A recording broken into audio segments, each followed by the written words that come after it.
Yahoo News is reporting that U.S. Marines have joined efforts in the Philippines to rescue survivors from the typhoon which killed 10,000 people there.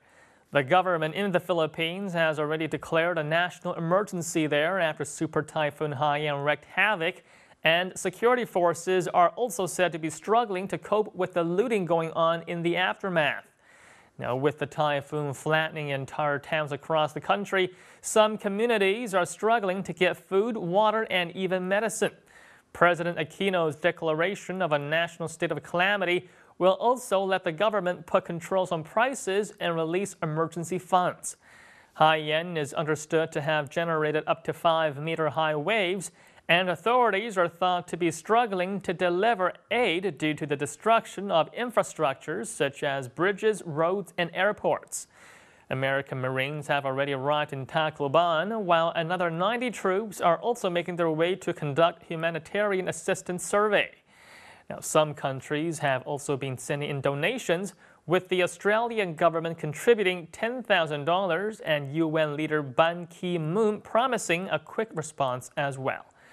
Now, there are also additional concerns of a storm in the Pacific threatening heavy rain across affected areas. Filipino forces have also been deployed to contain the looting, which has broken out since the storm, with even Red Cross aid convoys being ransacked. And here's how Chinese Weibo users felt about this story. Wow, America has such a great amount of money. They sent out aircraft carriers on one hand and gave out money on the other. America is so rich, why not first pay back the debt to China? Military equipment is not used for disaster rescue, but for war. Have American taxpayers agreed with sending aircraft carriers away for typhoon rescues? It would be good to save others and ease their pain. Don't have to always link everything with politics.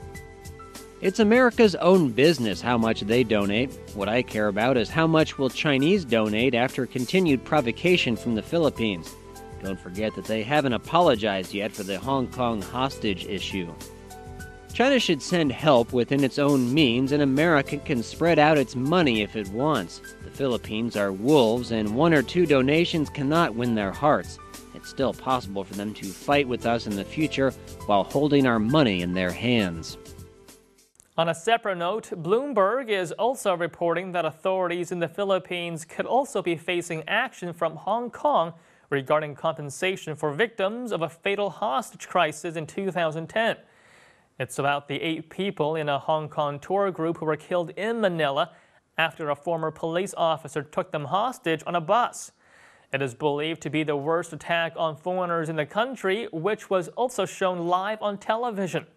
The Philippines government has apparently been given a month to make substantial progress in talks with the victims.